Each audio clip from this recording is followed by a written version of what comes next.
We gon' be alright. We gon' be alright. Everything's gonna be alright. Good evening, good evening.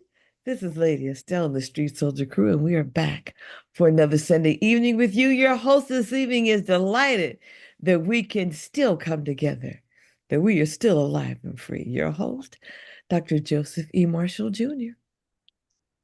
Do you want to be alive and free? Yes. Yes, yes, yes, yes. Good evening, Street Soldiers. Happy Martin Luther King birthday day celebrated tomorrow. Ready to, I love Martin Luther King's birthday. Love Martin Luther King's birthday for a whole bunch of reasons, which we will get into this evening. Hello, Lady E. Hello, Soul. Hello, Ann. Hello, Filmo. Full day of football, a full weekend of football. Lady E, I texted you yesterday and told you the Chiefs are still there. Chiefs are still there. She gave me the thumbs up in return. Yeah. Just did it again. But she did get a thumbs up. The referees get a thumbs up too. Don't matter. Somehow the Chiefs, whatever. Whatever. I'm happy for him.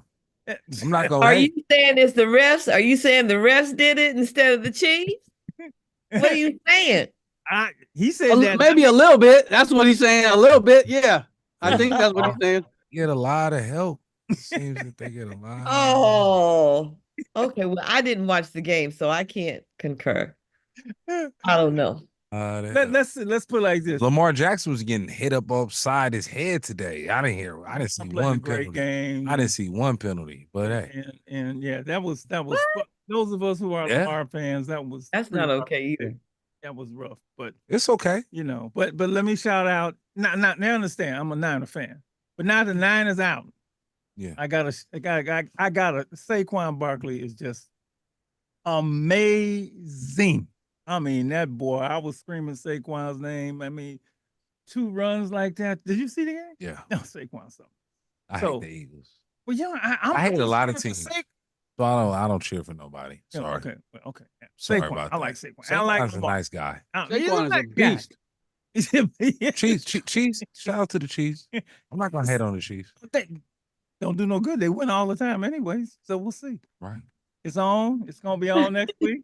Chiefs and the Bills, and Jaden Daniels and the Reds. Yeah, sorry, I forgot the Commanders right against the Eagles. 2 East teams. That's gonna be good. Your commentary, Mr. Football, sir. I'm hurting right now. Seeing Lamar lose like that. It just it reminds everyone who plays sports knows this. When you lose in the playoffs and the season's over, I don't care if you're 4 years old or you're 54. Man, that hurts.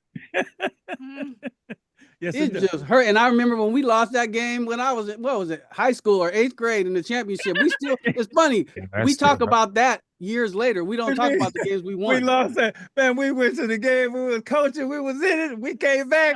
We was ahead and we lost. Didn't matter what the rest of the season was like. And we still talk about that to this day. We don't talk about all the games we won. You know what I mean? Because losing just hurts sometimes. And so, yeah, I was hurt for that brother today. I really was. But that's sport. That's the beauty of sports. Yeah. Andrews dropped the ball on a 2-point conversion that would have tied it. Sure-handed, Mr. Andrews. But okay, but it's fun though. It's fun. It's fun watching. It's fun. Plus, we got to, tomorrow morning. So I need as much distractions today as I can get to deal with, what's happening tomorrow. So I ordered me some Wingstop. Had some Wingstop at the house, so I can watch the games. Okay. You gotta have chicken wings. That sounds You gotta have good. chicken wings. What flavor did you get? About 4 different flavors. I got Okay, that big, good. That's the big way one to so do I it. can carry on for, I had to, I got tonight, I got tomorrow. Yeah, I got the Bone in or bone out? I'm boneless. I'm Okay. not. I like boneless. Get more Okay. meat. I like it. It was the big pack. You might 20. be judged. You might be judged. Yeah. It was good though. But what flavors did you Oh, well, what I like. get? Lemon pepper? Do you I love garlic? lemon pepper.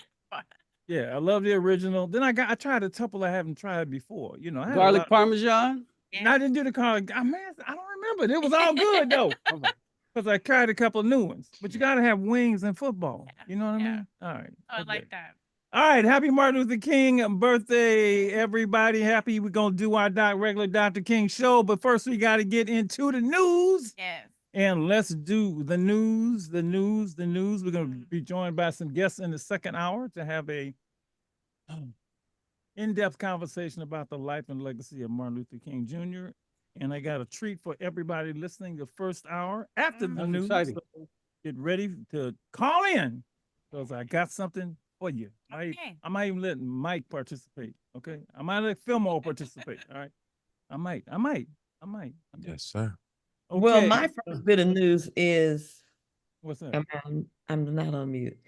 Is Antoine and Eden won the chili cook-off at our church this morning. Oh, I love Your that. son-in-law and your granddaughter. Just That's right. Oh, They for had the 9 audience, you know the contestants. relationship. They came in first place. They that's did? awesome. The chili cook-off. That's pretty cool. That's very cool. Lady, I want you to develop, give them a very important message from their cousin over here in the Bay Area.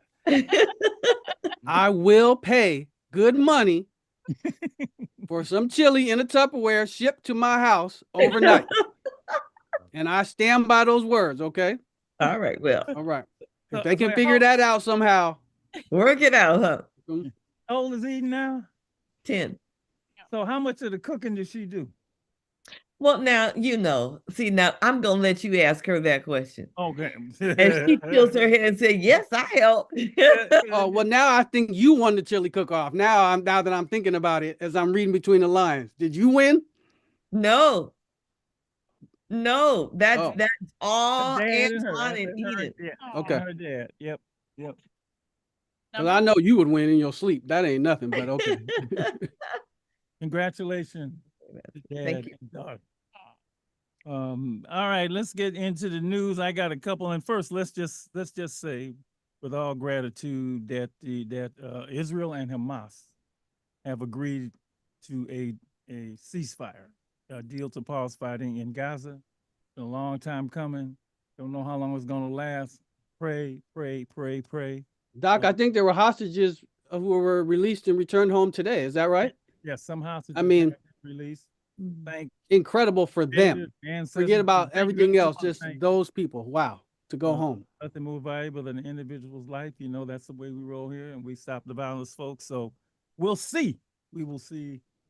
Just thank you so much.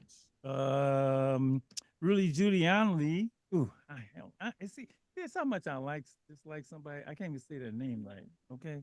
All right. He has settled with the Georgia women whom he defamed.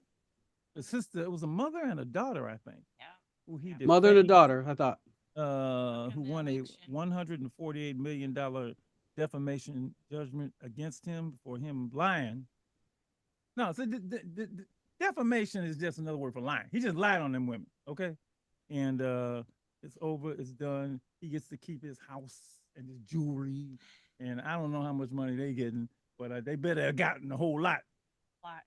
Yeah. You know, and he said, I'm glad it's over. You should never do nothing like that to nobody. All right, I'm not gonna say it. All right, let me leave it alone. All right. What else I got here? So you sent some. Look, okay, the story to me that blew my mind today, I was not expecting to see. The great Marcus Garvey was pardoned today by Joe Biden. Did anybody hear about that quietly? I didn't even know that was even in consideration. I didn't even know what was he pardoned? Oh, I didn't hear The- about that. Tax evasion. Remember they got him on tax evasion. Back in or- 1920, what? Something like that? Yes, something like that. Yes. I don't know all the particulars, but I thought it was tax evasion. Anyway, today he was pardoned. That The last day he pardoned. Go ahead, brother. Marcus. I was Garvey. like, is this a different Marcus Garvey? I had to look twice, you know. Mike is like, whatever. Okay. I feel you, Mike. I feel you on that. Roosevelt would have did that. I'll Yeah, take yes. I'll take it. I mean, you know, here it is more than a century after Maud Frail conviction, mail fraud, Maud Frail. Oh, mail fraud. That's what it was, not tax Conviction. evasion. Yeah, mail fraud. Marcus Garvey gets a presidential pardon. All right. Okay. Because he was deported after that too. And yeah. Wow. Marcus Garvey. Wow. That's Wow. right. And Trademark is garbage. there is backlash over here, you read it. I can't read it. I can't read it. I can't, you read it, Malcolm. I can't read it. What? Oh, I don't have it in front of me, but you know, I can But- paraphrase. People performing Hmm at the thing. I didn't even Presidential see events, Like the inauguration the events. crypto ball. Yeah, No, there It you was go. a crypto ball. Yeah, them performing. Yeah, I mean it was a crypto ball. I don't care. What if you're going to support crypto? I'm talking about these people performing. Yeah, okay? they perform. Yeah. Okay. Well, Master two different shows. Master Call and the minstrel show was on. That's I mean, Master Call. they're supporting the country though. Master Call I mean, I mean, on the plantation. Master I understand. Call. I understand where you're coming from, but at the end of the day, Say where I'm coming from. I don't. Maybe I don't. No, But- that's how it works. I understand. We need to be entertained. Understand both sides. Ain't no both sides. I'm joking. I'm joking. Don't put it. Master Call that said entertain us. That's how they did it on the plantation. You know, they call and the minstrel show is gonna show up. That's the way In it is. Snoop's defense, Snoop is one of the people you're talking about. He performed at the event. He had worked with the Biden. I mean, with I think the Trump administration to get someone released from prison, someone that he knew. Maybe he felt like this was he was doing someone did something for him. He was doing something back for them. I don't know what it was, but yeah, a lot of people didn't like it. But whatever, like Mike said, hey, they're Americans and they get free to do what they want. Master Call and the minstrel show is on. I mean, That's me. Okay. Okay. That's There was the a way lot I that see it. happened in music this week. Roseanne Barr put out a rap song. Oh, that's but- not important. But no, yeah, Brady. but it's news. But it's something that I thought was kind of sweet. Mattel put out the Princess of R&B doll of Aaliyah in a memory of her, and it's her birthday. And I just thought that was beautiful. I did see that. That's pretty cool. Rest Yeah, in peace, Aaliyah. $55 online, and eBay's already reselling it for $180. So I was like, wow. So just in case you wanted one, might just get a picture. So yeah, but I love that. I grew up with Aaliyah. I think all. Oh, her yeah. movies. Yeah. Let's do one more. Civil rights activists have called for action as ironically, the King holiday falls on the same day as Lady E as the inauguration. All right.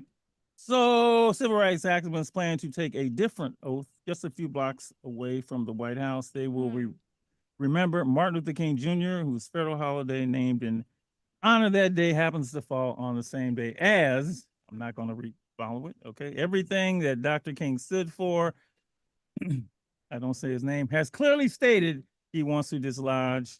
And so, yeah, the general for something. I've actually heard, I got to think about keep the ratings down.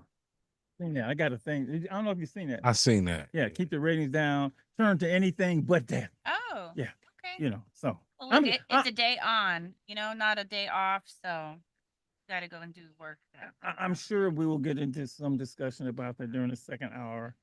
When we talk with our guests about the life and legacy of Martin Luther King Jr. You want to say Last something? thing, last bit of news, Doc, you get to keep your TikTok account. I know you're really excited about that. Oh, they went through. Well, he I think gonna it's a 90 days. the Savior is gonna come and restore a TikTok. That's Oh, his who, plan. Trump. That man. Okay. Okay, right? That's how I go, right? That's what it's looking like. It was turned I ain't off. gonna. But it was turned off. Turned off. Yeah. It ain't been on all For a day. little bit, but it's back Yeah. on now. Tomorrow It's on now? He'll be in. Okay. Yeah. So yeah. Yeah, That's good 90 to know. days to Right. figure some things out is what they said. Yeah. They Yeah. stayed the execution of TikTok. I mean, I don't care about TikTok. Well, they're saying Everybody, a everyone whole lot of people do. moved over to a different app, and yeah, so there's yeah. Blue Sky, but then the popular one that's number one this week was Red Note. So just very interesting. Man, you know all that stuff, huh? I'm on social. She's I don't tapped do in. TikTok, but I read about it. Just tapped in. All right, let's get on to the main event. The main event of this show is the holiday of Dr. Martin Luther King Jr., celebrated yearly on third Monday in January. And that's all that's what we're talking about tonight. Okay. We're talking about this great man. And and I give a lot, I used to give a lot of and he called me lately, but for a while I was giving a Martin Luther King Day speech Oh, yeah. every year. I mean, I did one in Berkeley, I did one in South Bend, Indiana, I've done one at different high schools. I even did one in Abuja, Lagos. And I always begin the speech by saying, Martin Luther King, what a man, what a man, what a mighty good man. And I don't want people to, number one, forget him. I don't want people to take him for granted. I don't want people to forget the civil rights movement. I don't want people to forget the freedom riders. I don't want to forget because they weren't there and you know, it wasn't their time to get the incredible sacrifices that were made so that they can do what they do today. So I know what we do with our young people when Dr. King's birthday comes up. We educate. Right now we're showing Lady E, we're showing Citizen King, and they're spending 2 weeks on Martin Luther King Jr. And you know, we're going to be showing, as in Black History Month, the Freedom Riders, because they are the beneficiaries of all their hard, well, their life and death, their sacrifice. And so I got some planned for the listeners tonight in this first hour. So that you won't forget, I want to reward you. Okay, but let me first welcome to the show, Jonathan Greenberg. Jonathan, good to see you, my brother. So good to be my here, brother. my friends. Mrs. Stelz, always a joy to see you. Thank you. Dr. Jonathan. Marshall, hi, Malcolm. Yes, sir. You're gonna be spending the rest of the show with us, and especially during the second hour where you're gonna be joined by 3 others. I guess it's 4 others. 4 others, yeah. We're going to have an in-depth conversation about the life and legacy of Dr. King. But first of all, tell everybody who you are and you know what you do, and then we're going to get into the treat that we have for our listeners tonight. Well, I direct the USF Institute for Nonviolence and Social Justice. Those of you who are listeners to this program, you probably heard of USF because it's Dr. Marshall's alma mater, and it's the University of San Francisco. And I had the great honor to be the co-founder of our institute with a dear friend of Dr. Marshall, Dr. Clarence B. Jones. And you probably know, if you've had a chance to hear him on this show, Dr. Jones was lawyer and strategic advisor and draft speechwriter and close friend of Martin Luther King Jr. from 1960 until Dr. King was killed in Memphis on April 4th, 1968. You should tell her that because it's part of my questions. Okay, you're revealing answers already. Oh, Just want to introduce yourself, okay? Because I got to scratch that off my list. But all right. People have short memories, and maybe they didn't hear you. Okay, maybe they Glad didn't for get. you to join us, Jonathan. And you can verify any answers that we have that are not correct because you are our King expert. Okay. So here's what we're going to do this first hour, because I want people to just not forget and not take for granted. We're going to do Martin Luther King trivia. Martin Luther King trivia. And I'm going to throw out a question. Now, before you throw out that question, Yes, ma'am. I was helping my granddaughter, who's 10, with her homework. And it was a little bitty assignment on Dr. Martin Luther King. And I looked at it and I read it and I thought, okay. So I opened up my cell phone, went to the article, Dr. King's biography that we use in class. Yeah. And I had her read it. She read it in its entirety. Okay. And you know that article. And you know, I got it right here. In its entirety. Wow. And as she was reading, her jaw dropped like, oh my goodness. Wow. What she got in school was so little. Yep. It was so little. Mm. And then reading what I gave her, she was so amazed. And then I added a little anecdote telling her when our school didn't pull the flag down half-mast after the assassination, our school did what Martin Luther King taught. She looked at me That was a test. She Wow. said, "You mean you boycotted?" Mm. Y- Mm. Yes, we did. Mm, Marched right down to City Hall where Mm. my mother was standing in the window. mm, Any rate, it's so important that everyone remembers all the books he read, all the things, all the times he went to jail, all the. mm, Don't share that information. But my little girl found it out. mm. Because she had a teacher who understands the value and doesn't want this man and to be taken for granted. Thank you, Lady E. Thank you, Lady E. Thank you, A.D. Lee. So when I give the number, and I'm gonna get right now, 877-955-1061, 877-955-1061. I'm gonna give a Martin Luther King trivia question. Of course, you can use whatever means necessary to get me the right answer. Give us a call. I will reward you with this book, my favorite Dr. King book, Strength to Love, Strength to Love, Strength to Love. Mhm.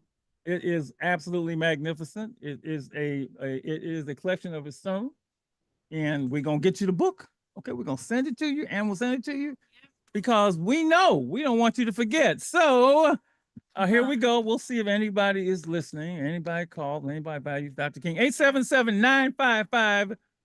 877-955-1061. That's the right number, right? Yeah. Here's the first question. What is the birth name that Martin Luther King was given? The birth name of Martin Luther King. What is the birth name of Martin Luther King? If you know that answer, call 877-955-1061.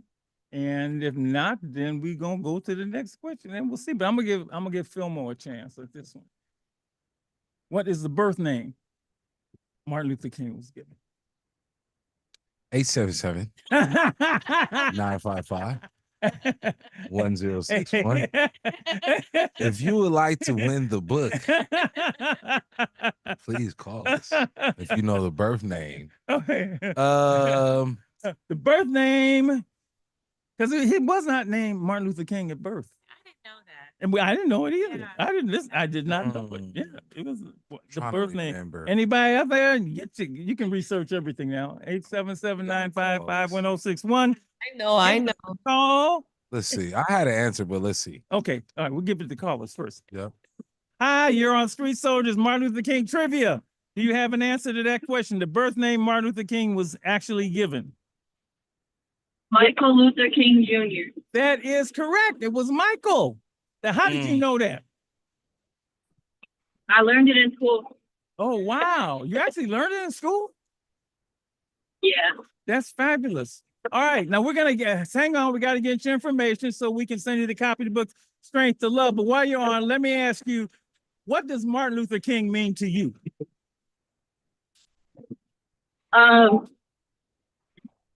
He's a role model for me. In what way? I know that's a surprise question also, but I just, you're in what way? As an activist, Yeah. I feel like there's a lot going on in the world right now. Absolutely. And like, it's good to have somebody who's willing to want to help other people.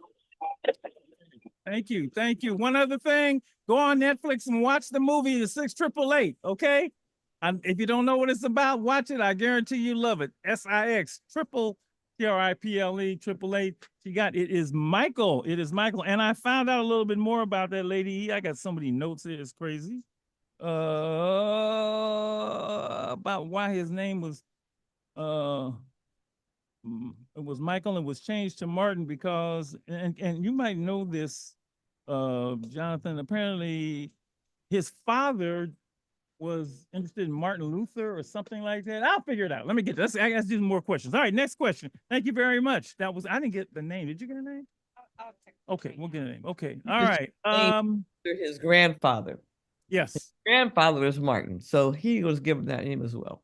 Okay, the next thing is, let me see, what was the, let's see, how old was Dr. Martin Luther King when he graduated from high school?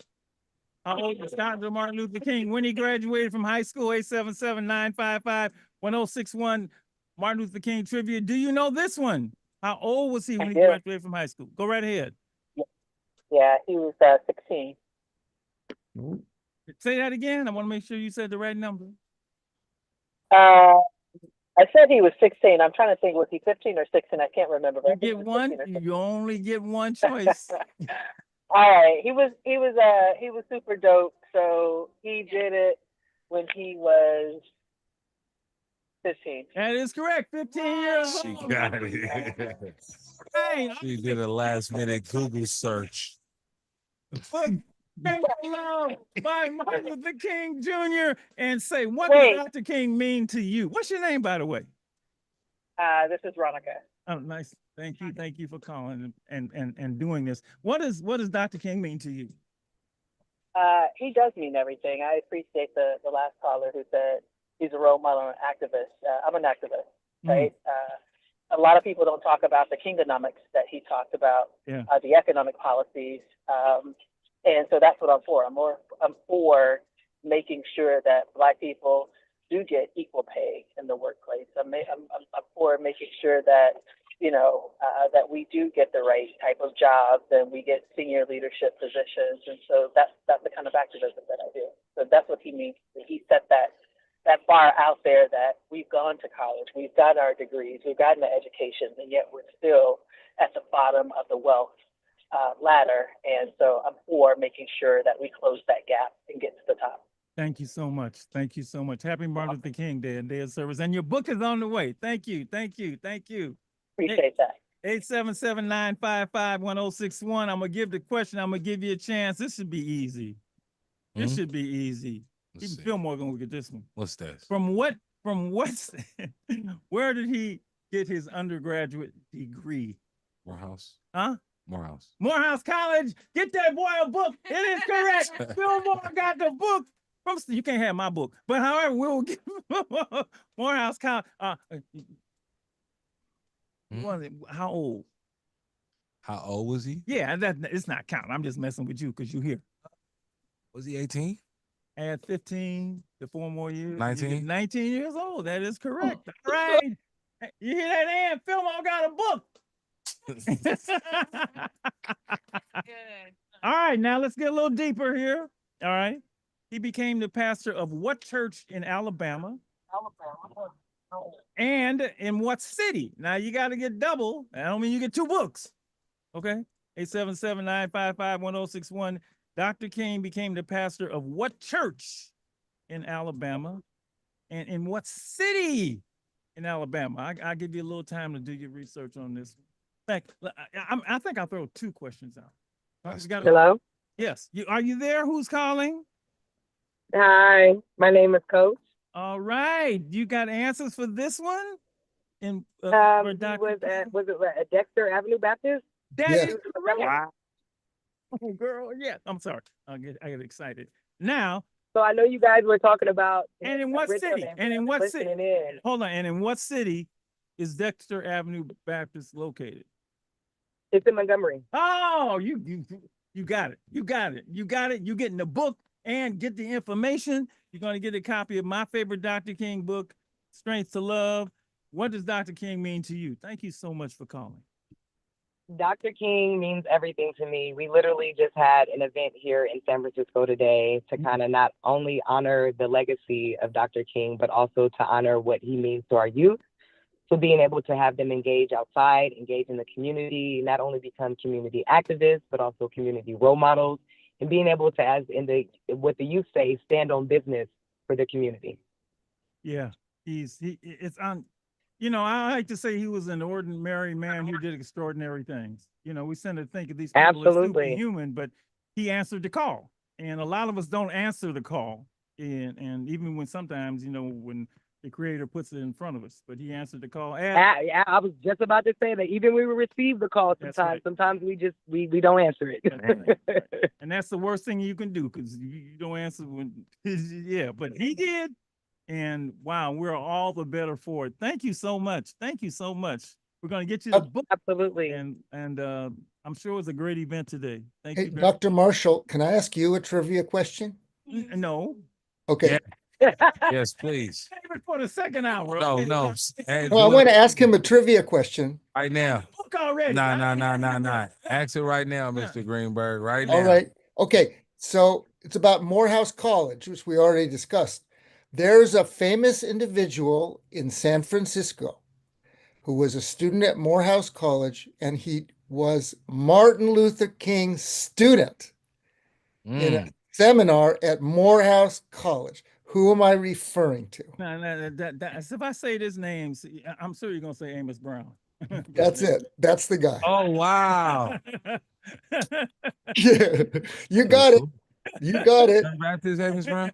Huh? Yeah, he was. Sir Amos Brown. Yeah. Yeah, What's- he was Dr. King's student at Morehouse. And the thing is, Amos will let you know it, but that's a whole nother story. I bet he would. Oh, he will. I'll try and keep my book then, or I'm gonna get another one. All right. How long? And this is a good one. Here's the next one: 877-955-1061. Dr. Martin Luther King trivia. Let's see. How long did the bus boycott last? How many days did the bus boycott last? That's a tricky one. That's a tricky one. That's a good one though. 877-955-1061. Now I'll throw two out at once. You can answer either one. The first one is how long did the bus boycott last? All right. The next one is from whom did Martin Luther King learn his techniques in nonviolence? From whom did he learn his techniques in nonviolence? 877-955-1061. Martin Luther King trivia. You get either question, you will get a copy of the book, Strength to Love, essays by Martin Luther King Jr., 877-955-1061. Let me see here. I do know nobody knows this answer, huh? Nobody knows this answer. How long did the bus boycott last? And number two, from whom did he learn his techniques in Which non-violence? boycott? Not the Muni boycott. Yeah, Not the the bus AC boycott. Transit. Montgomery The bus Montgomery. boycott. Bus boycott. I'm sorry, I should have said that. The Montgomery bus community boycott. You got happy because you got a question right. Okay. No. The I know, Montgomery right? I bus did. question. I get the book. 877-90. We got it. Okay. Let's see. 95. Or you can ask from whom did he learn his techniques in nonviolence? Hello, caller. Tell me who you are and which question do you want to answer? We missed him. Oh, we missed him? Yeah. You missed your book? You better call back. Okay. You better call back. All right. I'm gonna throw a third one out there. All right. Let's see. I'm gonna give him three questions. How old was he when he won the Nobel Peace Prize? At what age did he win the Nobel Peace Prize? So y'all got a choice of three questions out there. What age was Martin Luther King when he won the Nobel? We got a caller? Got to call him. All right, caller, go for it. Which one you want to answer? So I want to answer the nonviolence question, Okay. and I'll say Gandhi. Mahatma Gandhi. That is actually correct. Mahatma Yeah. Gandhi. You know, I always say when I do that, it's important who your teacher is. Yeah. To see, I Yes. think the most remarkable thing about Martin Luther King, and Jonathan, we're going to get into this in our second hour, is he really believed in nonviolence. Mm. And I don't know nobody that really believes That's true. in nonviolence, because from the time you raised, if he hits you, hit him back. Mhm. So it depends, caller, who your teacher is, because my teachers didn't teach me nothing about no nonviolence. What does Dr. King mean to you? Oh my God, it's just everything. He's someone who we attribute him to fighting for the rights of African Americans, but really he fought for the collective. He fought for equality for everyone. And, Yes, he and did. when I see other minority groups, especially here in the Bay Area, I just hope and pray that they know the reason that they're here, the reason that they have the opportunity to be here is for the work that Martin and all of those who were there with him in the struggle, and the lives and the sweat and the tears, all of what we paid forward for them to get here along with us, and for everyone to be equal and share in the promise of America. And it's so easy to take it for granted. You know, because Yes. when you don't grow up in those conditions, when you don't have, elders that tell you about that, when you don't have Yeah. grandparents and parents and whoever in your family that can tell you, look, it wasn't always like this, you Yeah. just take it until it's gone. Now, when it's gone, you be like, you mean it was like this Mhm. before? So yeah, I thank you so much. That's why this holiday is so important to me, because we have to keep it on our memories, because if they gave it to you, Amen. they can take it away. Amen. Amen. Thank you. We got a book for you. Thank you so much. Thank you. All right. Thank you. Got it. 877-955-1061. We had two other questions out there. We had, what do we have? How long did the Montgomery bus boycott last? And the second one was, at what age did Dr. King win the Nobel Peace Prize? And I'll throw in, he was the youngest ever at that time to win the Nobel Peace Prize. 877-955-1061. Lady, while people are calling, Lady E, I love, I don't know if she, but remember she said, you boycott, people walk. You know that, Mike? On that. Yeah. They walk. They literally walk Sacrifice for was great. a long time. Let me just say that. I almost said with how long it was. Don't say it. I almost said Don't do that. Don't do that. 877-955-1061. But we convenience people. Ain't nobody gonna get out and walk if you can take the bus. What they did was what was remarkable, that they came together. Yes. They had carpools. Yes. They had their own taxi services. Yes.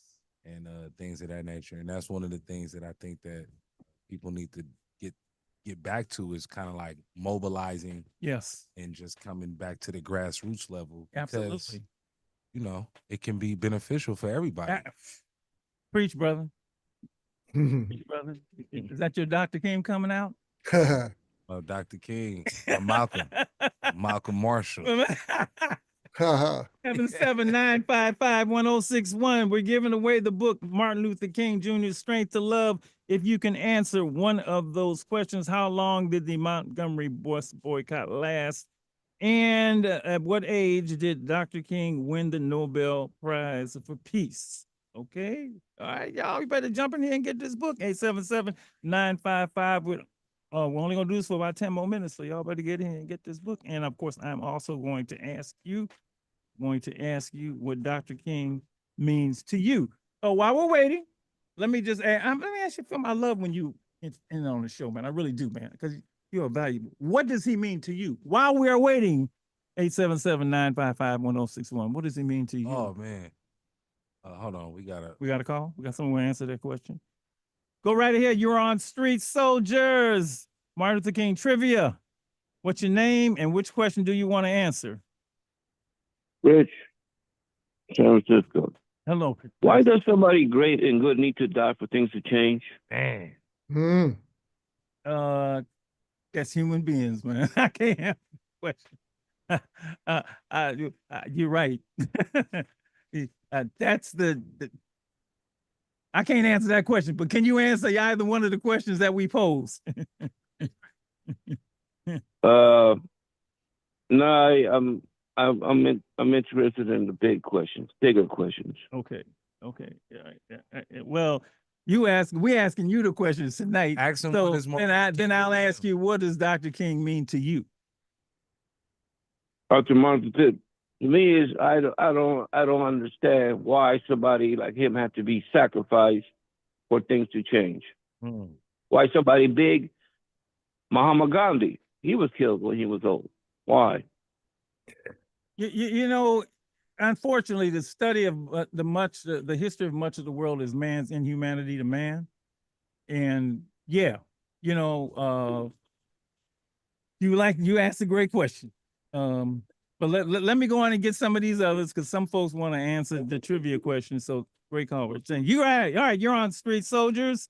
Go right ahead. Which trivia, tell me your name and which question do you want to answer? Hey, Dr. Joe. This is Dennis. What's up, Dennis? Hey, Dennis. Yes, how are you doing? Oh, we're doing great. I'll answer the Nobel Prize question. All right. Okay.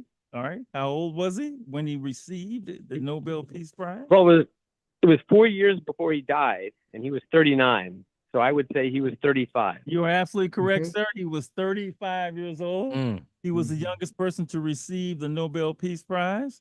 And I have your book, but you might already have it, but that's okay. You can give it away, give it to somebody else.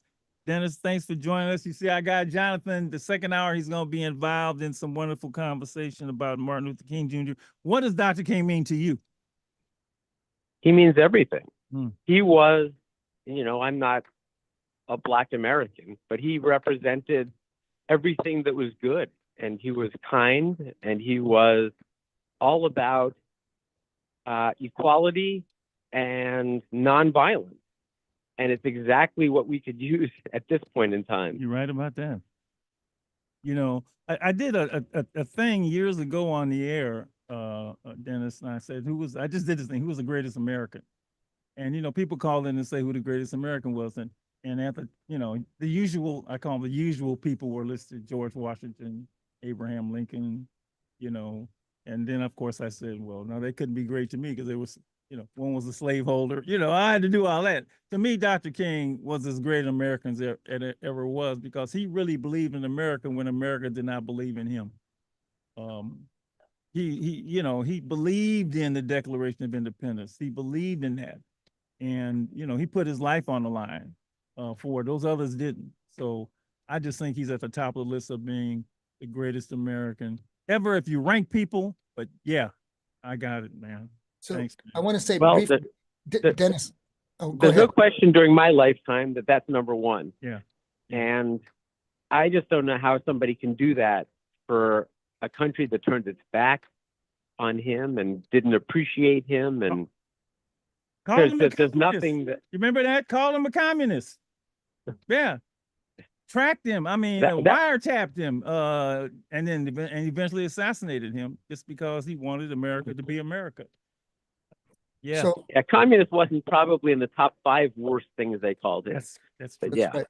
So Dennis, Dr. King focused and told us to focus on the least of these from the gospel, the least of these. And I want to say your work in Central America for helping people get medical care carries on his legacy. That's true.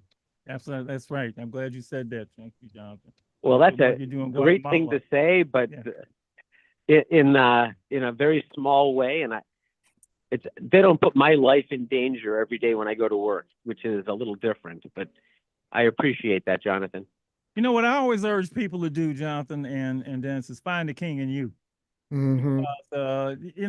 We always say, lady, we teach the kids, if you want things to change, change begins with you. Change begins with you, right? So King wanted things to change. You wanted things to change. You wanted something to happen down there. I know I wanted things to change, with the young people I work with, and that begins with you. Answer the call. Thank you so much, my man. I'm going to see you soon. All right. And your book is on the way. Tell your daughter and your wife I said hi. Okay. 877-955-1061. We're giving away the book Strength to Love. It is Martin Luther King trivia. And the last thing, what question do we have out there? And okay, nobody has gotten the question of how long the Montgomery bus boycott lasted. Let's see. I'm not going to name a speech other than the I Have a Dream speech. Name a speech. Name a speech. Name a famous King speech. Well, it might not be famous if you don't know it, because that's the only one they ever do. Other than the I Have a Dream speech. And actually, the one I'm thinking is his most powerful speech. But name one. Name one. 877-955-1064. Martin Luther King trivia. Hello, how Turn are down your you? radio, please. Please turn down. Hello. How you doing? How you doing? Happy Martin Luther King Day. What you got? Which question you want? Which one you want to answer? The one that he was 15 when he graduated. We did that one. We did Okay. that one. Oh, okay. You did that one? Well, let me see. Can you answer one of these? Can you name a speech other than the I Have a Dream speech? Or the elusive one seems to be, how long did the Montgomery bus boycott last? How long did the Montgomery bus boycott last? Yeah. Let me see. I know these are tough. These are tough. These are tough. These are tough. These are tough. Okay. That's me on the radio right now. Yeah. That is. Well, I'm gonna give you one more. Okay. And maybe you can gamble and get that. Okay. The prize money he won, that's usually a trivia question, was only, now get this, man. He won the Nobel Peace Prize and they gave him $54,000. Today he'd probably be $500,000. What did he do with the money? So you got a choice of three while you're on the radio. What do you do with the money? Let me see. How long did the Montgomery Bus boycott last? 381 days? 380. You say 381? Right. I have 382. Yeah, but that's okay. 380. 13 months. That is absolutely amazing. 13 months. Way to go, my man. You're gonna get the book. It's right here. Martin Luther King, Strength to Love. Let me ask you, like I've asked everybody else, what does Dr. King mean to you?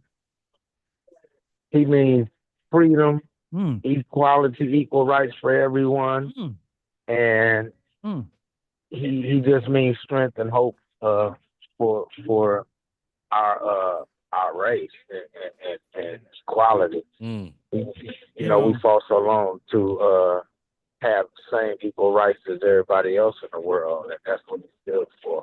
You know, I think that song, and you remember the song that was the banner of the civil rights movement they sang all the time, means more today, as much today as it did then. Definitely. We shall overcome. We shall overcome. Shall overcome. Well, man, thank you, man. Keep the faith. We got a lot to do. At second hour, keep listening because we're going to really get into Dr. King. We got a book for you. Oh, he got it right. 380. I had 82, 81 days. Can you imagine people not riding the bus for 300 over a year? Yes, I can. You can really imagine? I'm joking. I can't. I'm joking. I can't feel like, I'm joking. man, I can't do that, man. Can't do that, man. I got to come out walking. All right, let's see. Let me get one more. We can get one more in here. One more in. All right, one more. I'm looking.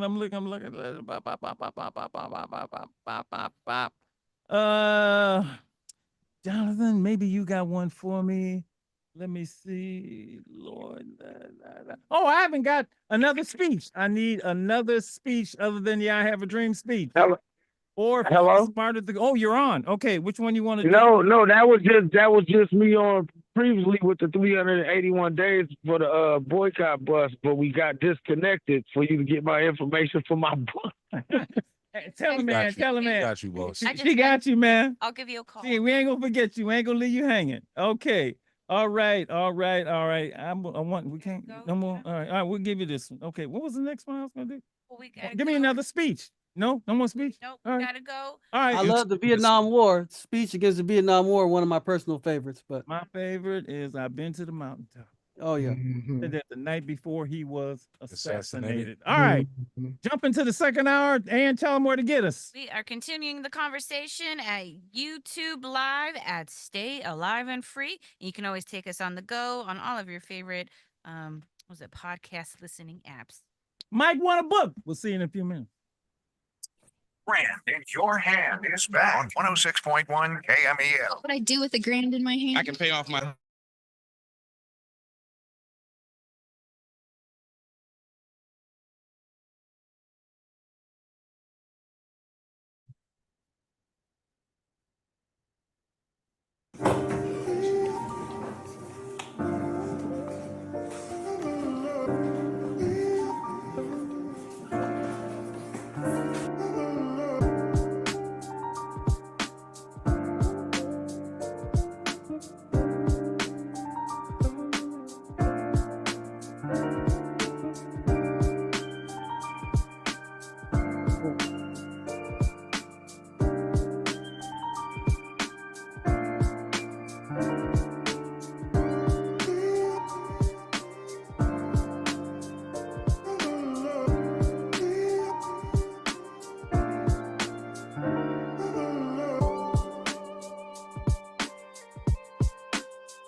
Because I need this to stay silent.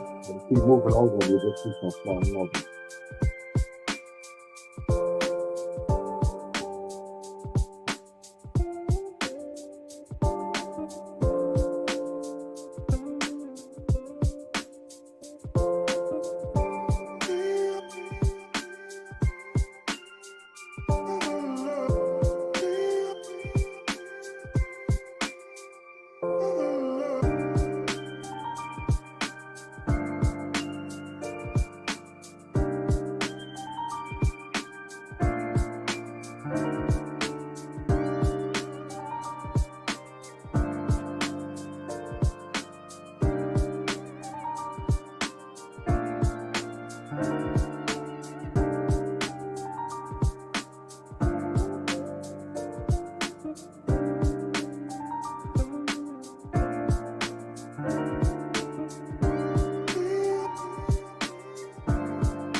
Hour number two, alive and free. I can hear myself though. No, Okay, give me a no, sec. hang on, everybody. We got to get this. But I hear you. I know. Yeah, they can hear me. Okay. Well, they're good. Hang on, everybody.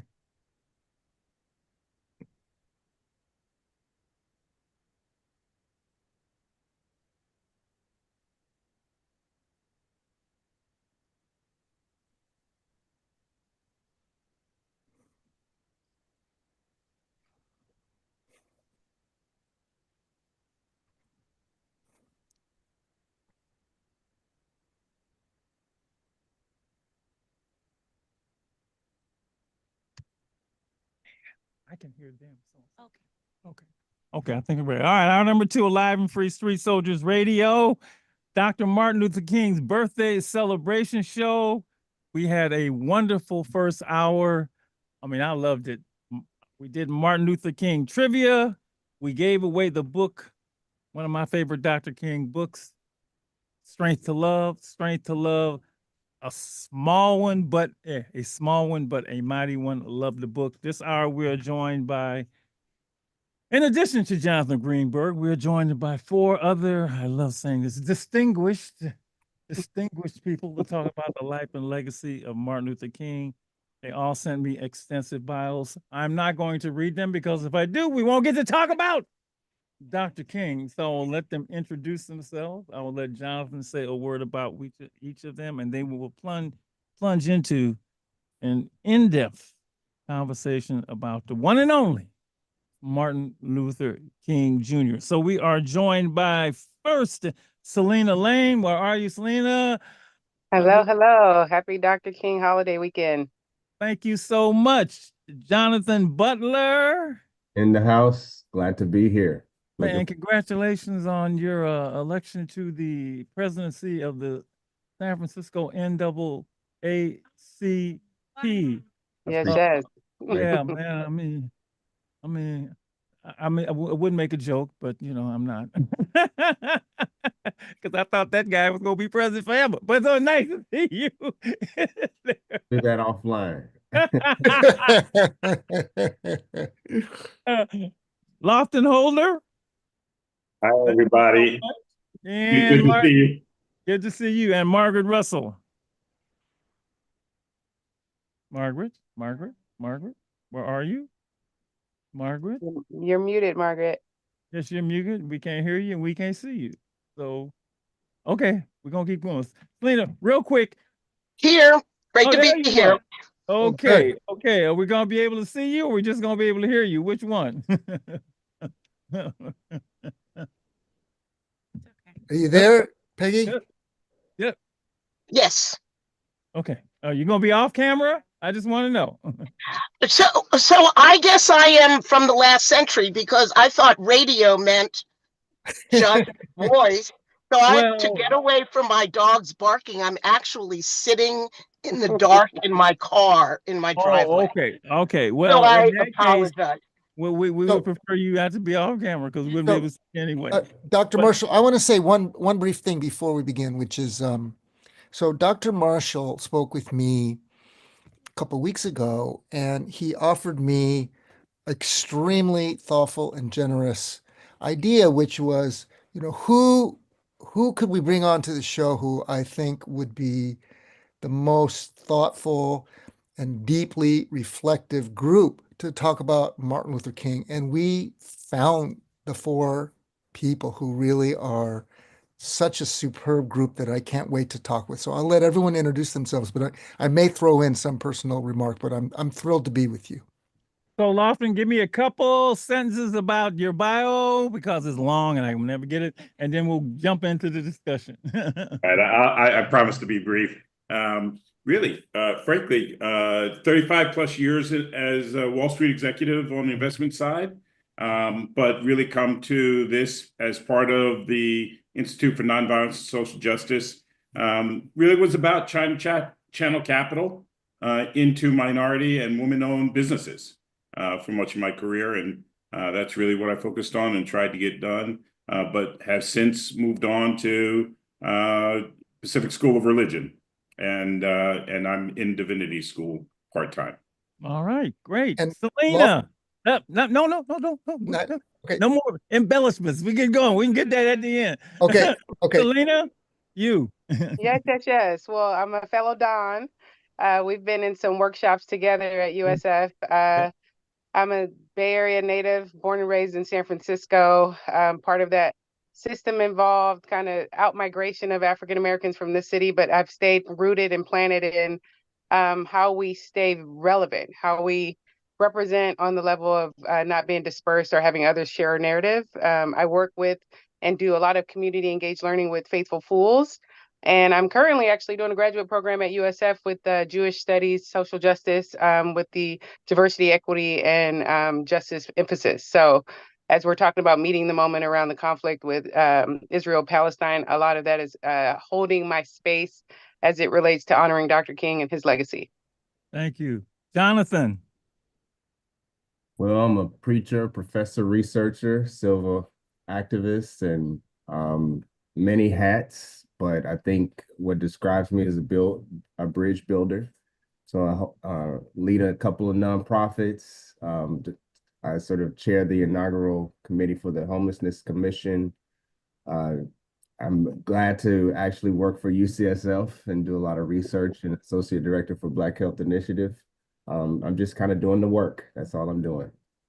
Thank you, brother. Margaret. Hello, everyone. I am a law professor at Santa Clara University, so I'm one of the non-USF connected people, except I've known Jonathan for a very long time. And I came out here to California from Philadelphia a long time ago to pursue a law degree, and my vision of lawyering and now teaching has always been social justice. And as we'll talk about, this has been a challenging time for my students and for all of us. So I'm looking forward to a conversation.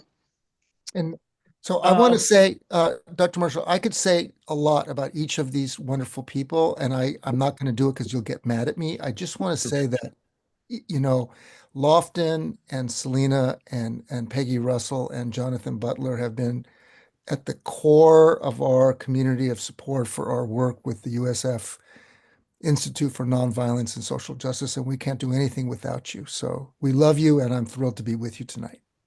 And as we move forward, this show, we're honoring Dr. King, but let's also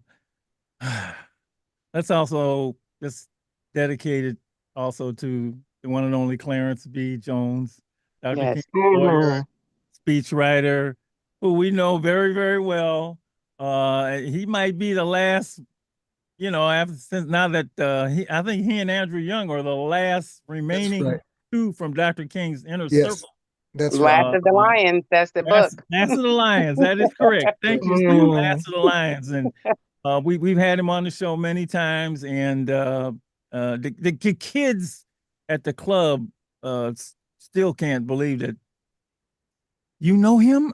I mean, yes, we do.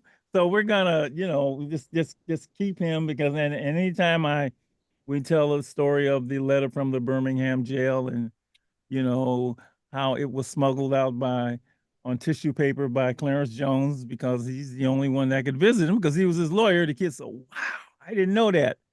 In fact, one of the reasons we did this, I do this trivia thing with the callers the first hour, is because obviously they don't know that.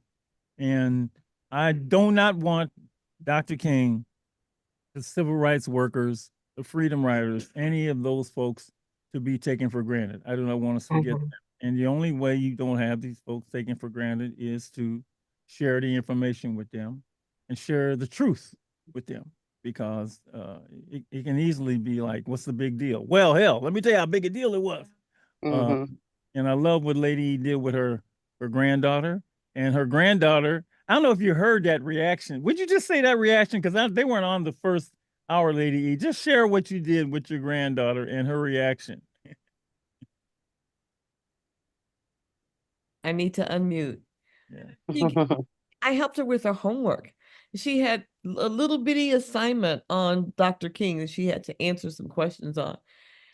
And so I saw it and I thought, okay, I opened up my phone and had her read the assignment, the biography of Dr. King that was given to the students at Alive and Free. She's 10 years old. She read it in its entirety. It's like a page and a half, maybe 2 pages long. All the big words, okay? And she learned so much more about Dr. King she didn't know. She like, he graduated from high school, he was 15. He went to college when he was 19. But when we got to the assassination date and year, April 1968, she was like, oh my goodness. The minute she read it, she computed. Only 39 when he died? Older than that. And she was like, oh my goodness, just the idea of that. He was pretty blown away. I said, so now when you go back to class and you start talking to the teacher about sharing what you know about Dr. King, you've got a whole lot more information. Of course, then I added another anecdote. I told her that when he was assassinated, our school didn't lower the flag. I was a senior in high school. And so I said, we did just what Dr. King taught. And I waited and she said, you boycotted? I said, that's right. We boycotted, got up and we walked out of school right down to City Hall. Anyway, it was quite a lesson. It made Dr. King more than just a homework assignment. And that's what's important. And he is more than just a homework assignment. Mrs. Stell, where was And your I would- high school? Where was your high school? My high school was Kansas City, Kansas, Wyandotte High School. We had over how many kids? 600, I said 600, over 600 students. Wow. And in my graduating class, over 600 in my graduating class. And of that class, there were 100 in the school that were African American. And over half of them got up and walked out and walked down Main Street to see where my mother worked and was standing in the window. You know, she spotted me, right? Wonderful. Wonderful. Others do. What age is your granddaughter? I'm sorry? What age is your granddaughter? She's 10. She's 10. Fabulous. And more than I would add more than the only thing a lot of people know about Martin Luther King is "Yeah, I have a dream." Not even the speech, "Yeah, I have a dream" words. There is so much more to him, and let's just start with, first of all, people don't even know how hard it was to get this holiday. I mean, they fought against this holiday like there was, like they fought against the Emancipation Proclamation or Juneteenth or anything else, right? And I'm not going to history of that. We all know that finally, and I don't even know to this day, maybe John, has every state, I know it's a federal holiday, but has every state finally said, it's, I don't know if Arizona was the last holdout. Arizona was always holding out with everything. So I don't know if it is, but officially it is the third Monday and it's a good thing we got this holiday, because I don't think people, it gives us a chance every year to put this remarkable man and all those who are with him front and center. So let's go around the room. What does he mean to you? And then we'll get into more. So Laughlin, if I just ask you, what does Dr. King mean to you? What are you going to say? Oh, frankly, he's hope. He's future. He's the past and the present. I really started my journey, frankly, not too much. The reason why I asked what age your granddaughter was is my family really spent a lot of time talking about Dr. King when I was younger, and frankly, we all sat around the table talking about his legacy. My dad was a public defender up in the Bronx, so I'm a kid from the Bronx. My mom was a school teacher, and And we've very much focused on the community and how do we change power dynamics. And to me, that's really what Dr. King represented, is how do we come up with strategies that positively impact our community, but recognize that the power dynamics and the moral justification for change is something that the power dynamics need to change, and the moral dynamics really are the foundational principle for that. But nonviolence is not just a strategy, but it's also a tactic, and it's a war to change power dynamics. Thank you. Thank you. Selena? Yeah. Yeah. Yeah, I didn't grow up in any real structure. It was a lot of crime and violence and stuff around us. And I grew up in Sunnydale area in the Geneva Towers. And I remember the Geneva Towers. Oh, yeah, Lord. Okay. Yeah, I know. It's a whole nother, that's a whole nother topic for another time. That's right. But my grandmother raised us. So what I think I remember in my earliest days, I was about 8 or 9. I remember when my grandmother would talk about the South, and I couldn't grasp all of the crazy, toxic. It was enraging to hear how some of my family and my grandmother and her siblings were treated. So to put it in the context, she would talk about, from the flip side, referencing Dr. King's nonviolent civil disobedience. So by the time I became like 9, 10, and then into my teens, I started to kind of hold this embodiment of don't react with the physical violence, don't react with rage, but try to see the love and light in folks. And my grandmother had that through and through. She was a Christian. I'm a born again believer. So it did become a part of my principles. I really think that's what I took most from Dr. King, because she planted it in as a real life example for us when, again, our parents weren't there. There was a lot of addiction, alcoholism, and incarceration. I was able to have a positive male figure manifest through the words that my grandmother gave around Dr. King's life and legacy. Thank you. Jonathan? It's hard to answer. No. We'll go to Butler. JB. Butler. Say Okay. JB. Reverend Butler. Yeah. Reverend Butler. Reverend Butler. Certainly, I like how this conversation started out with really the young lady, learning about MLK at a young age. I think when I think about MLK, a couple of things come to mind. First is he's a Black Baptist preacher, and not only that, that he's a Black Baptist preacher with a PhD in systematic theology. That is correct. Yep. Which for me, it means that he really comes to this world of activism with head and heart. That he's not only focusing on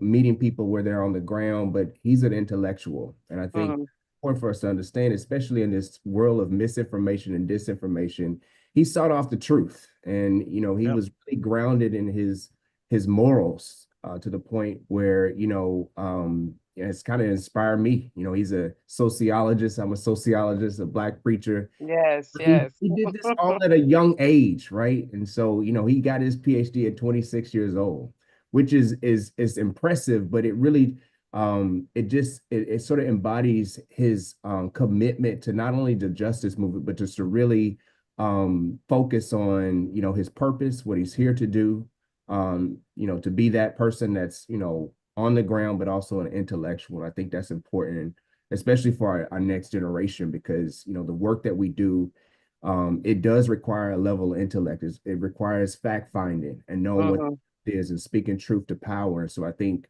when I think about him and his legacy, the hope for me, at least, is to make sure that I sort of shape the next generation of young minds and making sure that they understand not only the history, but kind of go deeper. Like, Martin Luther King knew, all of the classics, philosophers, and he could just sort of just spit those out because he was he was certainly grounded in his knowledge. And so I appreciate that about him. Thank you. Margaret? Yes, I was just thinking about being 10 years old, like your granddaughter. And I was 10 when Dr. King was assassinated. And Mm. people tend to have memories, specific memories of very earth-shattering events. And the memory that I have is that it was the first time I'd seen adults walking around, didn't even know each other, crying. Mm.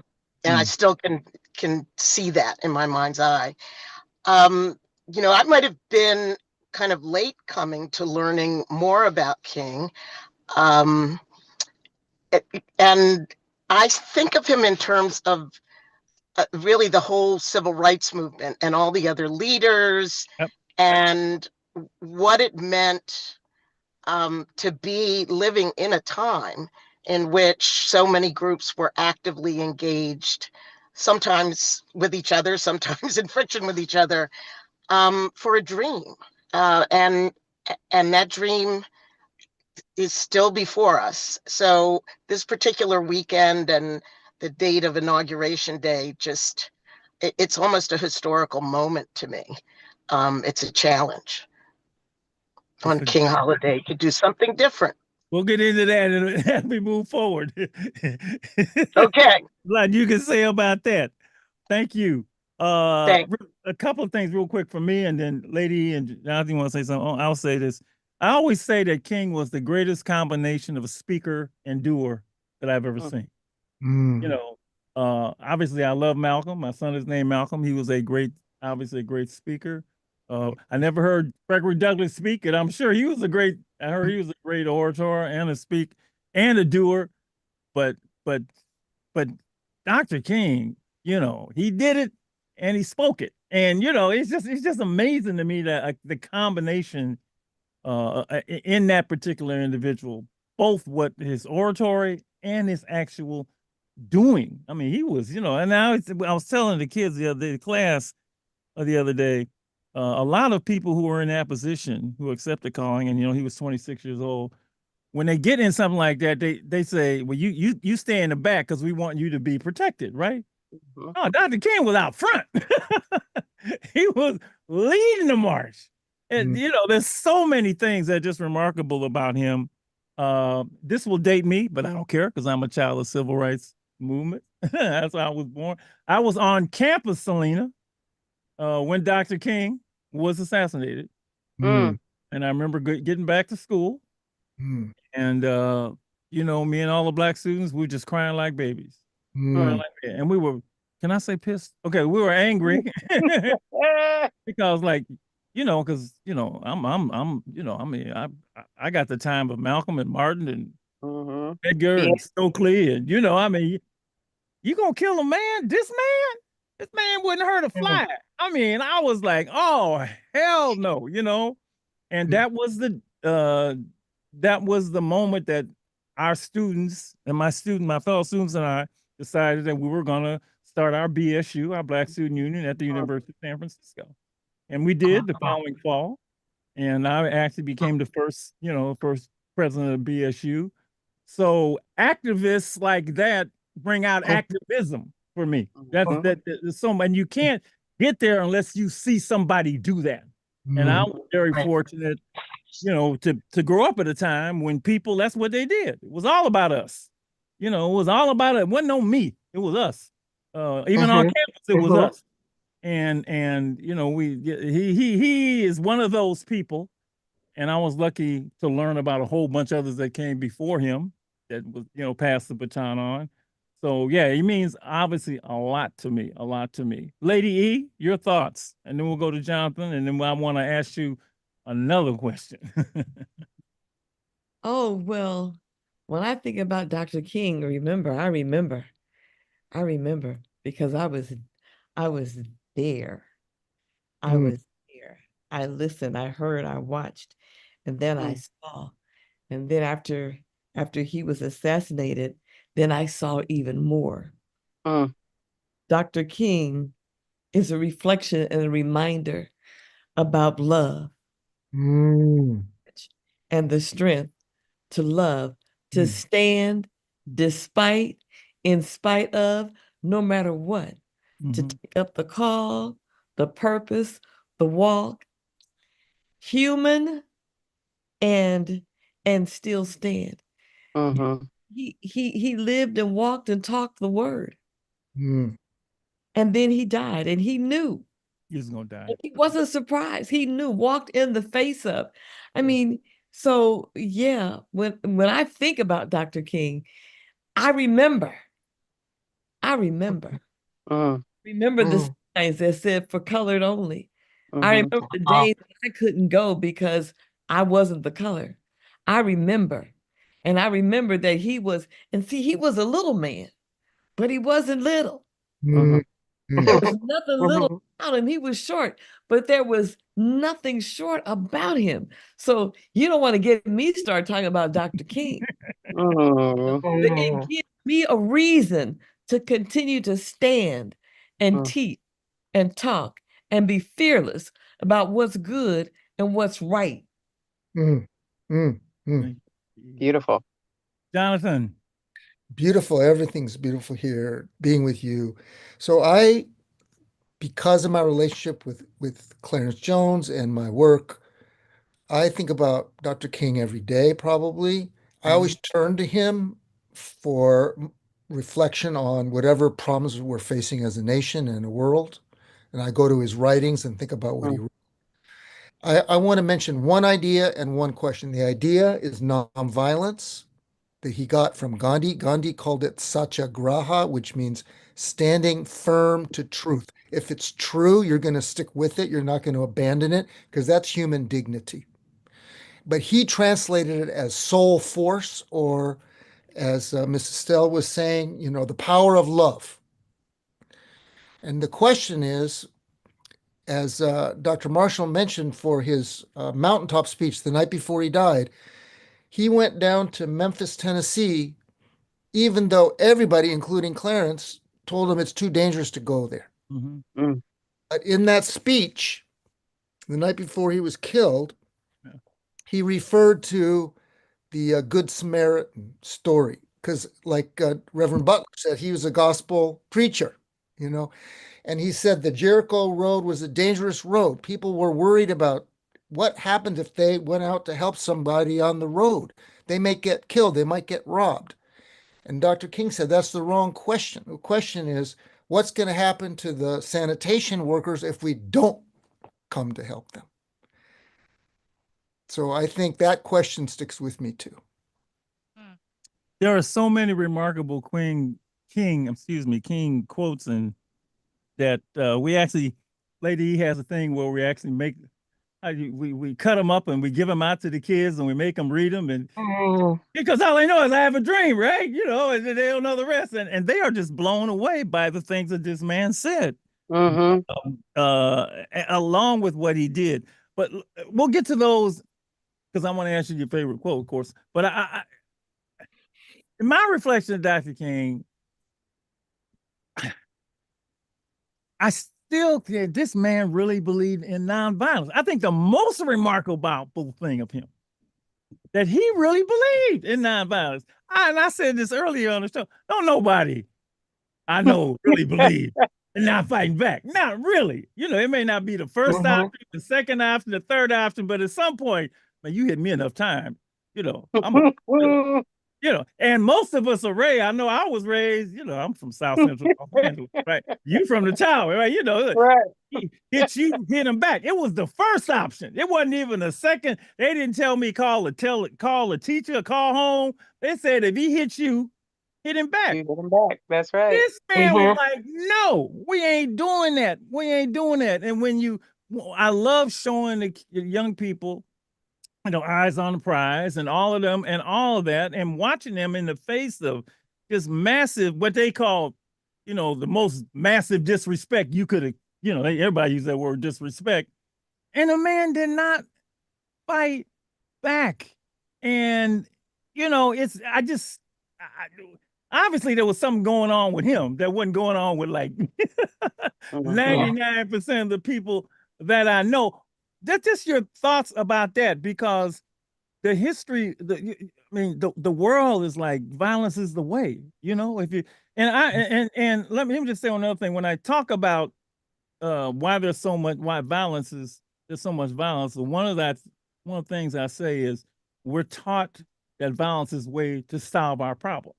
Right. So if you got a problem, you're going to use violence. You don't like the way the election goes, so you just go in and storm the Capitol, right? I mean, that's a way. He really did not believe that violence was the way to solve the problem. And to me, I'm still amazed by that. Your thoughts about that? Y'all want to jump in with that one? Okay. Putin got a problem, so let me use violence, and Israel Palestine got a problem, so let's use violence. And, I got a problem with homeboy live across the block. Let's use violence. Everybody, he was like, no. And let me say one other thing. He got his followers to do the same. Mm-hmm. That might be the most remarkable thing. He took teenagers out of school. He got people that went down there with him and they say, no, we not going to do it, which is why I couldn't have been there, because I know I probably would have messed it up for everybody, out of honoring him, but just that thing to me, and Jonathan, the spiritual thing, I don't know what it was, but him being able to do that is maybe maybe the most, and it worked. Let me just say that. What are your thoughts about that? I mean, I think you named it when you talked about the faith, because what was happening in the times, and again, this had already spanned it. We're talking about the Jim Crow and segregated South, and we had already seen how after many promises and many attempts, there was so much injustice. There was just so much racial tension and just downright terror. And I think being rooted in that faith and really having a family and a strength of faith, that what was going on before and trying to do the violent thing, that wasn't working. You had to try something new. And again, we already had the opposition with the Malcolms. We already know that there were other forms of opposition and folks rebelling and arming themselves and trying it the other way. And we needed another example that would actually cross the line. And, the book talks about a time and a season for everything in Ecclesiastics, but we know that we needed someone who'd be able to sit in front of a JFK or sit in front of a court, a judge, and have an articulate framework, to Jonathan Butler's reference about that articulation, using his head and his heart instead of trying to use that muscle and that aggression and that anger, because that wasn't getting us far. As a people, we had already been down that rabbit hole and suffered time and time again. Any other thoughts on that? Lofton, I agree, because when I think about it, I think about the practicality of the power dynamic that existed at the time. And frankly, even today, if we had stormed the White House, right, I think it would have been a very different... We'd be dead. We'd be dead. That's right. You know that, I know that, and they know that. That's right. And so I think there's a practical aspect to it as well, right? Given the power dynamics. And what Dr. King intellectualized was this is frankly the only long-term solution to our problem, and knew, by the way, that it was a war and that there will be casualties in it. Right. Right. There were going to be injuries, there were going to be deaths, but we still had to, from a tactical perspective, in order to win that war and bring other people over to our cause to change that balance of power, we had to take the moral high ground.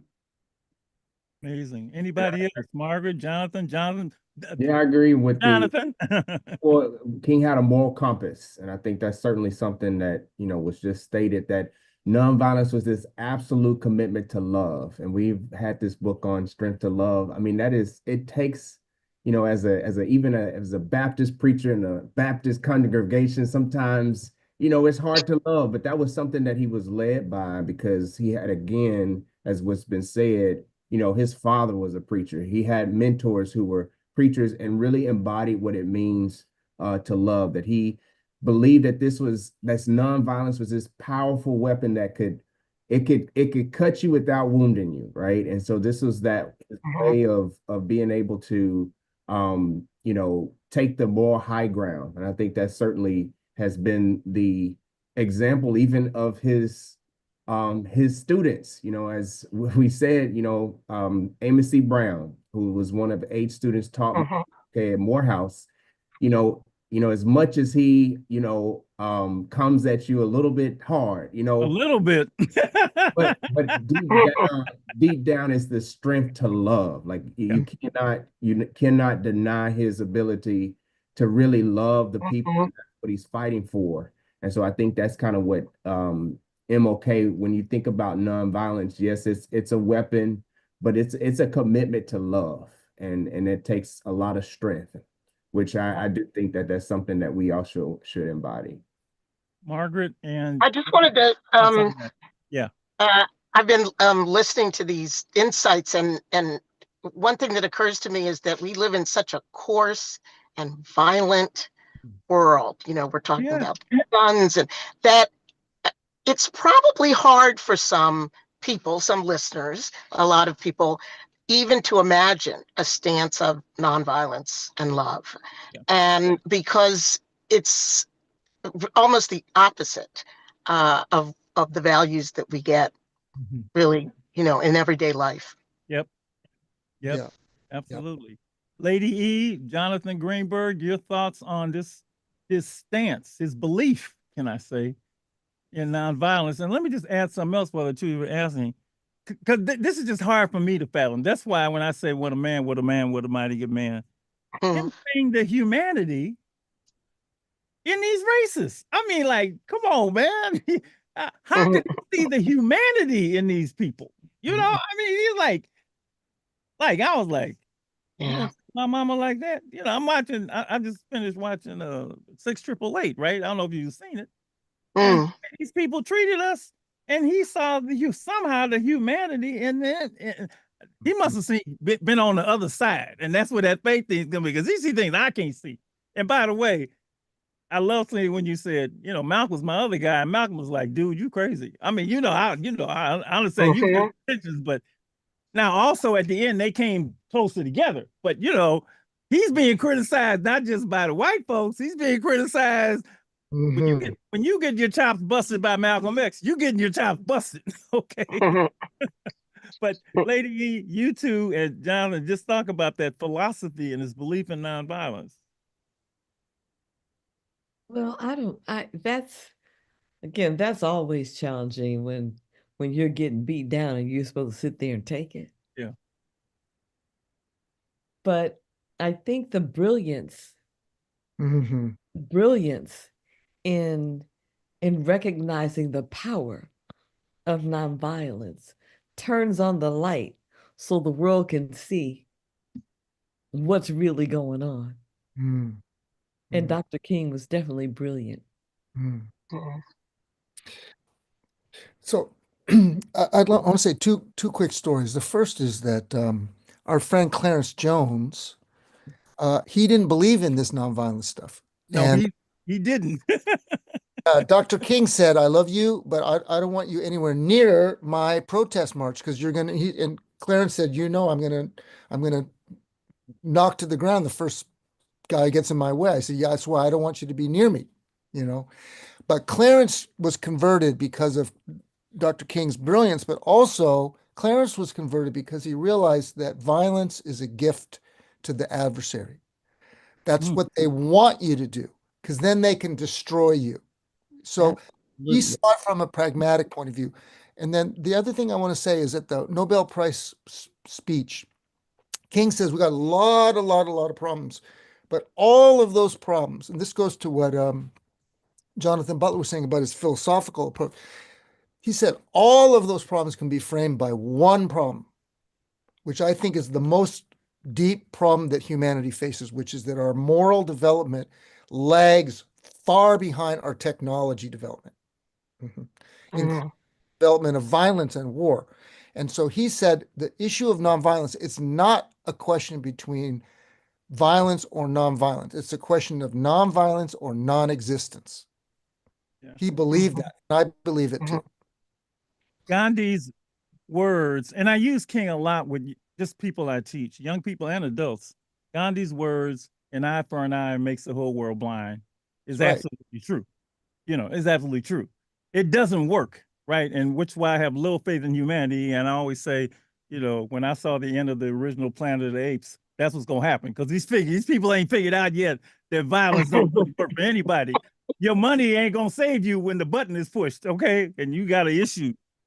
But the other, let me just say, the other interesting thing about him is working with gang members, drug dealers, dudes like. Every time I use him, they don't say he was weak. Mhm. They don't say he was a punk. They don't say he was a sucker. You know how we are. They like, that was a bad dude, man. That man had courage off the chain. And it's incredible that when I saw these dudes whose first, second, third, and fourth response has been violence, which has landed them in a joint for 25, they think this man is like, they don't call him no name. The regard, I don't use the word respect because that word is confusing for me. The regard that they have for a man who didn't fight back and actually changed history is something that I can use for them. Would you really want to change, man? How's that working for you? So I gotta have somebody, I gotta have a polished apple, right? I can use for individuals to show them, maybe your way really ain't the best way, because they hit you, they gonna hit back. So he was just remarkable. It's just unbelievable when it came. Well, y'all have delved into that question for me because I've really been wanting to. Go ahead, Jonathan. I have to say something that everybody knows, which is that Dr. Marshall and Miss Estelle, with your students, you every day are operationalizing this philosophy of nonviolence for young people. It's deep, and you're dedicated to it. So it's an incredible gift. We are a violence prevention organization, right?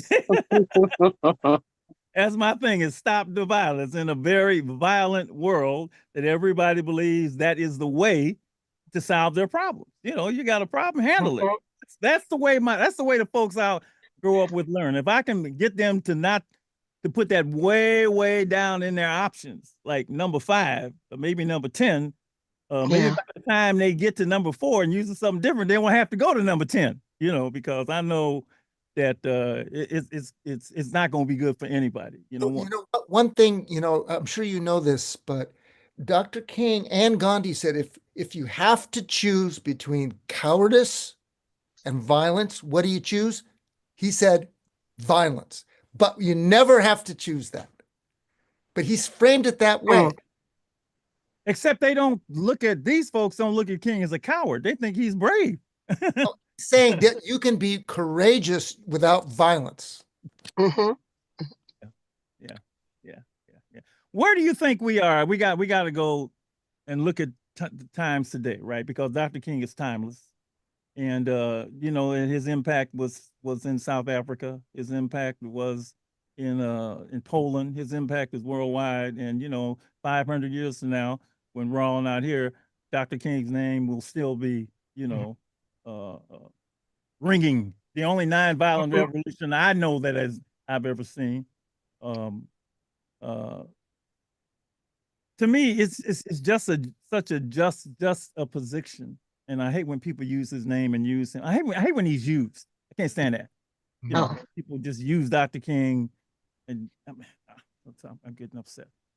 But here we are today on the precipice of a new new administration, the same administration, which is so un-King-like, it's crazy. What are your thoughts about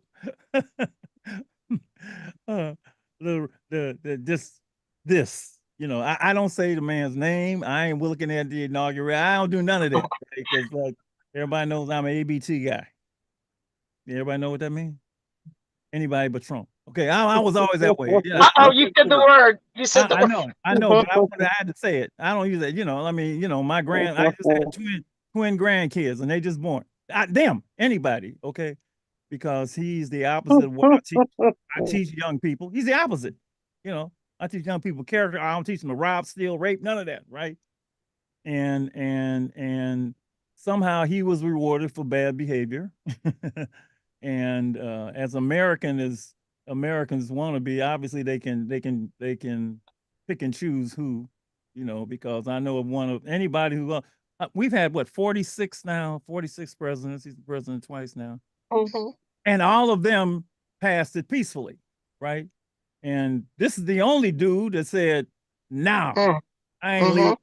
And if I don't win, ain't nobody else win." And somehow America, they changed it for him, right?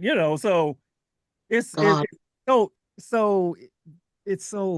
what I can't think of the right word, but you guys can. On the same day as we honor the great Dr. King, we put in a man who I would call a racist in office, but that's that's me, right? What are your thoughts about all of that and how the role that what we've learned from not only Dr. King, but all of those folks who fought for freedom, justice, and equality? Because I'm hard on America. I really am. I've said it's a phony from the beginning, right? All men weren't created equal, right? I'm still trying to figure out what it is that makes America great. I want to know what the standard is, because they're saying what it is. They ain't tell me what it is that's going to show me what it is to be great. Now, that's me. So what are your thoughts, with Dr. King's holiday and the irony of all this? What do you think about that? Jonathan asked me if we were going to get into this. I said, yeah, I mean, I don't see how we can avoid it. Well, I wanted to just chip in and describe folks around me who have been, I guess the word is depressed. And I became worried just in the last week or so that this depression and numbness would never subside. But I already see it turning around. And I credit really Martin Luther King and the holiday for providing some of that vision, because it is another way that I'm not going to watch the inauguration. If he says anything about Dr. King, I think I will, well, never mind. But we can wake up tomorrow morning on the inauguration day and think we have a vision of where we want to go as people. It doesn't have to be this day of gloom and doom because it's the inauguration. And I am very critical of Trump. So I hope people will wake up tomorrow morning with that feeling in mind. That's still King's Day. Anybody else? Your thoughts? I mean, I think we know, again, when we've said it time and time again on this call, and we know it from his legacy, is that he's rooted in a faith that's greater than himself. And we know that that's the other end of the spectrum when we think about who's leading, how our country showed up November 5th. When folks are internalizing and thinking of self-preservation, that's not the legacy of King. When we talk about King's walk and we talk about his legacy that you say will live beyond even us, it's because he wasn't thinking about himself. And you can, if you read any of Coretta Scott King's work, you'll be like, she kept telling him to stay in the house and take care of them kids. But he kept, for the sake, he sacrificed himself. And I think he had a hunger and thirst for righteousness. And it was, again, fighting for equality, fighting for something that would be sustained overall, voting rights. When we're talking about access to, education and homes and really just our basic human rights, King was greater than the movement. He was a man who was about creating and lasting change. And we see that today, capitalism is king. We talk about the mighty dollar. We're talking about branding and likes and followers and all these other things. And that's just so contradictory to what we talk about when we talk about building legacy. We want something that will sustain all of us and something that's collectively going to enrich and sustain community. And I don't think we see that in the leadership of today. I'll jump in here and say that King is from a line of kings and queens from Africa that have been their identity and were packed into slave dungeons and taken across the Atlantic on ships. And these were those who actually were resilient people who chose to live for us to even be here and for King to even be there. And so, you know, when we think about this moment, we've been here before, but we know that we are also resilient people. We've been through enslavement, through the abolition movement, through Reconstruction, Jim Crow, civil rights, you name it. And then, you know, King, he wrote this book, you know, where do we go from here? Chaos and community. And so we have a path that we can choose. It's chaos, which marks the divisiveness that's happened, the selfish pursuits that overshadow, you know, all forms of unity. You know, it's the lies, it's the misinformation, or we can go down the path of community, right? Where this is the hope that King gave us, that our ancestors have given us. And so, you know, when I think about this moment, this is actually our moment to stand in it, right? To stand up, to fight, to continue, because we come from a line of ancestors that, again, they chose to live for us to be here in this moment. And we can't be mediocre. We can't sit on our laurels. We have to actually fight. And we have to do it in a way, again, that's also like King, nonviolence, but in a way that's strategic, and we got to be collaborative. And so I think I'm taking in this moment as inspiration to actually get us all together and galvanize us and work together so that we can, you know, make things happen. Yeah, Reverend Butler, if I remember correctly in that book, one of the things that Dr. King said, he said every few years, and maybe even said like 4 or 5 years, there's going to be a pushback. Yeah. It's going to be a pushback because they never really wanted to give it to you in the first place, right? You know, you understand. It's like, no, begrudgingly, you know, begrudgingly. And my son likes when I say this, America never gave us anything.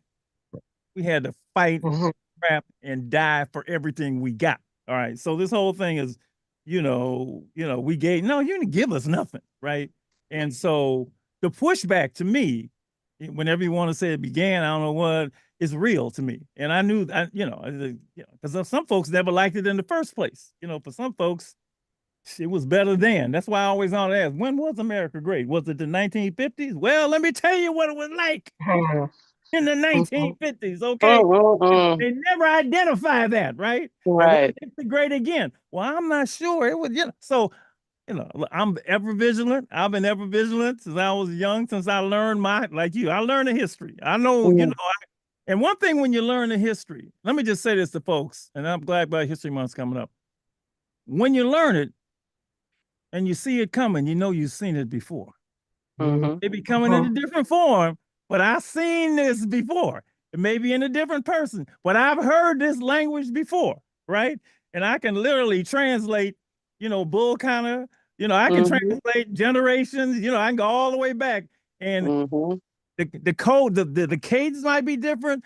The initials might be, this is for me, but I've heard this before. And I know that the fight is a marathon. It's a marathon. And, you know, I love people. The thing I use this, the struggle for freedom, justice, and equality is a marathon relay race. But you gotta know everything. That's why history is so important. Because if you don't know, you know, it'll slap you in the face. And I didn't, you know, you don't know what this is. You got to know what it is. Anybody else? The visual, Dr. Butler, just to follow up on the visual that I use, right, is I think of that pendulum, and if justice is moving that, you know, the pendulum swings back and forth. Yeah. Right. Yeah. But the focal point of the pendulum, to your point about our ancestors, I think is moving towards justice in that beloved community. Now, it may not be moving at the pace we'd like, and it still has those backswings, right? But overall, I have hope that we're moving in the right direction, and that community that you talked about, and I use the word beloved community, I think, that ties us not only to our ancestors, but to our children today and our children's children in the future. Yes. That's what I think about it. Yes, yes. And it's that we've got to keep going on. Yeah. So, and that gives me hope. Yes. And fuel. Any other thoughts on this? I want to go back to something that Reverend Butler said, because over time, I see Dr. King, and it's interesting, Dr. Marshall, that you gave people Strength to Love, because that's his book of sermons. Mhm. And I think yeah, he was the greatest civil rights leader. Yeah, of course. But that's not how he saw himself. He saw himself as a minister of the gospel. Mhm. That's the core. And if you look at some of his sermons, I'm really struck by a series of sermons he gave in 1953, before he was a civil rights leader, before the bus boycott and everything. He gave 3 sermons, and it relates to what Selena was saying. It was about the false gods that we Americans worship. Okay. One of them is the false god of money. The other is the false god of technology. Yeah. And the third, the false god of nationalism. And he condemned the worship of those things. And he said, that especially with nationalism, he condemned so-called Christian nationalism as heresy and idolatry. He said, you can be a Christian or you can be a nationalist, but you cannot be a Christian nationalist. Dr. King said that.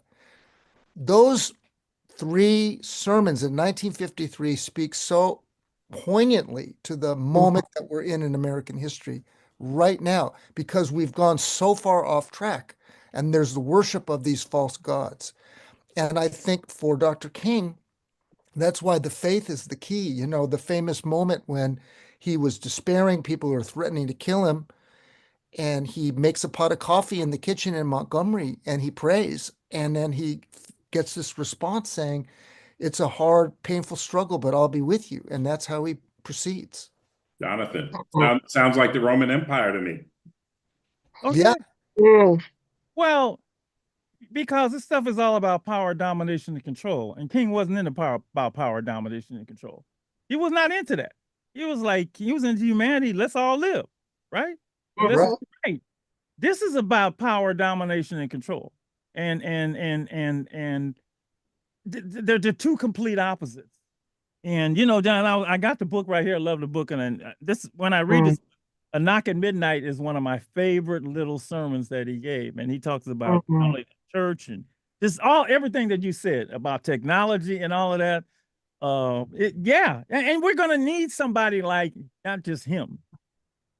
For me, I draw on all of them. I mean, I go back to look, I'm back in the village. Okay, I'm back.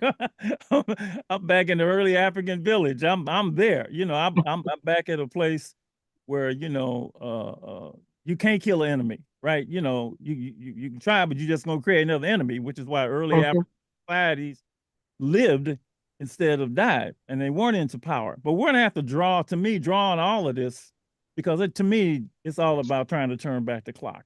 And for those of us who lived it, I ain't going back. Y'all can send a copy of this tonight to anybody, right? And let them know I want to make the enemies list. All right. I want to be on the list. That's the King in me. I ain't going backwards. No. I ain't going back. But I can only speak for Dr. Joseph Marshall Jr. I can't speak for nobody else. This is boy, this hour is going great. Anything else you want to go? We're over time. Your favorite King quote. I'm going to give you some. Can you think of one that just drives you? I got to list them that we give to the young people. Your favorite and Dr. King quote. Well, I cannot. I mean, maybe you can recall the whole sentence, but the image that always stays with me is of being connected like a tapestry. I think that's so beautiful. I was going to read that. We are caught up in an inescapable network of mutuality, tied in a single garment of destiny. Yes. There is the sentence before that and after that, and it says, injustice anywhere is a threat to justice everywhere. We are caught in an network of mutuality, tied in a single garment of destiny. Whatever affects one directly affects all indirectly. Yes. Anybody else? You got one? I got one. because I'm in healthcare. Of all the forms of equality and justice and health is the most shocking and humane. It sticks with me every time I do my work. I got one too at this Riverside Church on April 4th, 1967. He spoke out against the Vietnam War, and it's called Beyond Vietnam. He said, "We as a nation must undergo a radical revolution of values.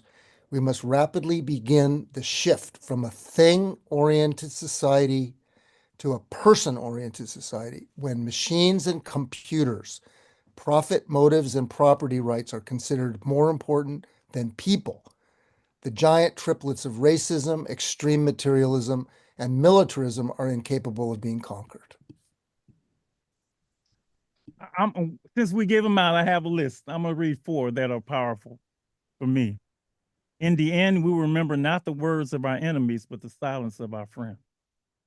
I love that one. Freedom, and people don't necessarily associate with this with Dr. King, but he said freedom is never voluntarily given by the oppressor. It must be demanded by the oppressed, which is similar to what Frederick Douglass said when he was speaking at one point. Let's see. The ultimate, and then this is might be my, perhaps the worst sin in life is knowing right and not doing it. And probably my favorite, the ultimate measure of a man is not where he stands in moments of comfort and convenience, where he stands at times of challenge and controversy. Nothing worthwhile is easy. Your ability to overcome unfavorable situations will provide you with time to demonstrate your true strength and determination for success. Always set your standards high. Your great achievements lie within the infinite feats you achieve in your life. Being uncomfortable can bring out the best in you. You can embrace it. So a lot of us are uncomfortable now, but it can bring out the best in all of us. Thank you so much, all of you. Oh my God, what you going for doing? Yes. Dr. Martin Luther thank King Day you. tomorrow. Celebrate Yes. with service, and Yes. we ain't going back. Going back. I appreciate Thank all of you. you, Jonathan. Thanks for gathering this wonderful group together, and we'll see each other soon. I feel like he was with us tonight. Oh yeah. Oh. Thank you, everybody. Good night, everybody. Happy Martin Luther King birthday. Night. Thank you. Yes.